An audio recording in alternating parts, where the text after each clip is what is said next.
Hello, my name's Jackey Coyle. I'm a publisher, writer, editor and also a writing teacher.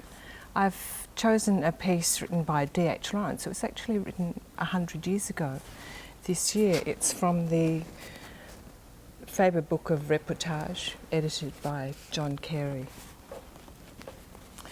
The Lemon Gardens Under Cover for Winter, Lagnano, Lago di Garda, February 1913, by D.H. Lawrence. In the morning, I often lie in bed and watch the sunrise. The lake lies dim and milky, the mountains are dark blue at the back, while over them the sky gushes and glistens with light.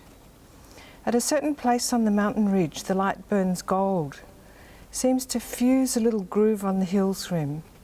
It fuses and fuses at this point, till of a sudden it comes, the intense, molten, living light. The mountains melt suddenly, the light steps down, there is a glitter, a spangle, a clutch of spangles, a great unbearable sun track flashing across the milky lake, and the light falls on my face. Then, looking aside, I hear the little slotting noise, which tells me they are opening the lemon gardens, a long panel here and there, a long slot of darkness at irregular intervals between the brown wood and the glass stripes. Voulez-vous? The signore bows me in with outstretched hand. Voulez-vous entrer, monsieur? I went into the lemon house, where the poor trees seemed to mope in the darkness.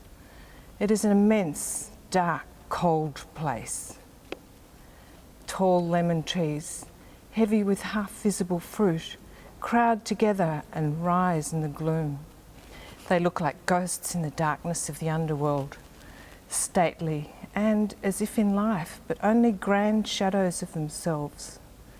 And lurking here and there, I see one of the pillars, but he too seems a shadow, not one of the dazzling white fellows I knew.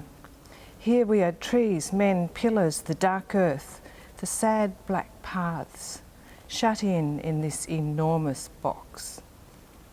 It is true there are long strips of window and slots of space, so that the front is striped, and an occasional beam of light fingers the leaves of an enclosed tree and the sickly round lemons. But it is nevertheless very gloomy.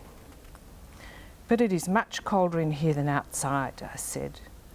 Yes, replied the signore, now, but at night, I think.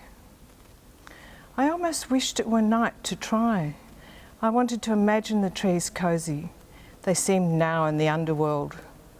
Between the lemon trees beside the path were little orange trees, and dozens of oranges hanging like hot coals in the twilight.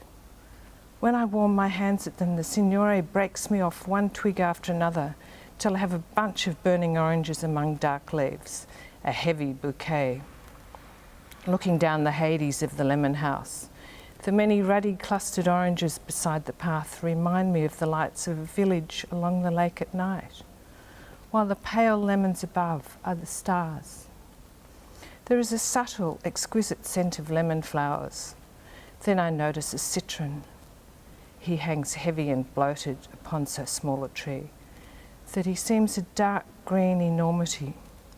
There is a great host of lemons overhead, half visible, a swarm of ruddy oranges by the path, and here and there a fat citron.